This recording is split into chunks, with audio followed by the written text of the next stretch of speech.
हिंदू पंचांग के अनुसार एक साल में कुल 24 एकादशी पड़ती है। अब इन्हीं में से एक है विजया एकादशी, जो फाल्गुन महीने के कृष्ण पक्ष में आती है। अब साल 2026 में यह तिथि 13 फरवरी को पड़ रही है।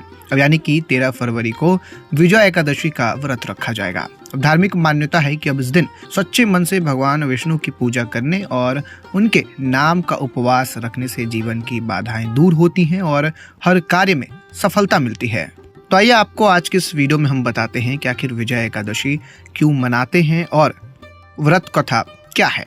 लेकिन उससे पहले नमस्कार, मैं आशुतोष, आप बोल्ड स्काई देख रहे हैं। पौराणिक कथा के अनुसार धर्मराज युधिष्ठिर ने भगवान श्री कृष्ण से एकादशी का महत्व पूछा था। तब श्री कृष्ण ने बताया कि इस व्रत की महिमा स्वयं ब्रह्मा जी ने देवर्षि नारद को सुनाई थी। अब यह व्रत तो अत्यंत पुण्यदायक है। अब इसे रखने से कठिन से कठिन परिस्थिति में भी विजय मिलती है। अब त्रेता युग में जब रावण माता सीता का हरण कर उन्हें लंका ले गया था, तब भगवान श्री राम अपनी वानर सेना के साथ समुद्र तट पर पहुंचे। अब सामने विशाल समुद्र था जिसे पार कर पाना असंभव लग रहा था। तब लक्ष्मण जी ने पास ही एक महान ऋषि के आश्रम में जाकर मार्गदर्शन लेने का सुझाव दिया।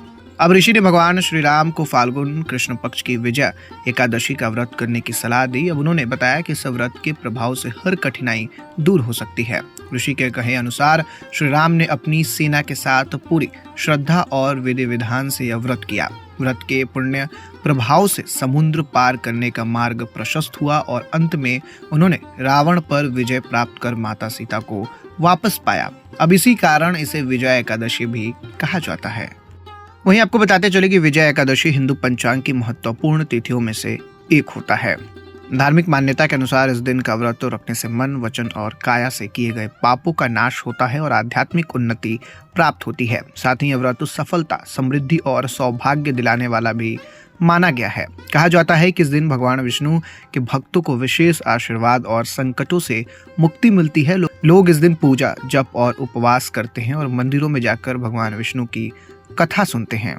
अब विजया एकादशी का व्रत न सिर्फ आध्यात्मिक लाभ देता है बल्कि मानसिक शांति और आत्मिक बल भी प्रदान करता है। अब इसलिए इसे हिंदू धर्म में अत्यंत पुण्यदायक और शुभ माना गया है।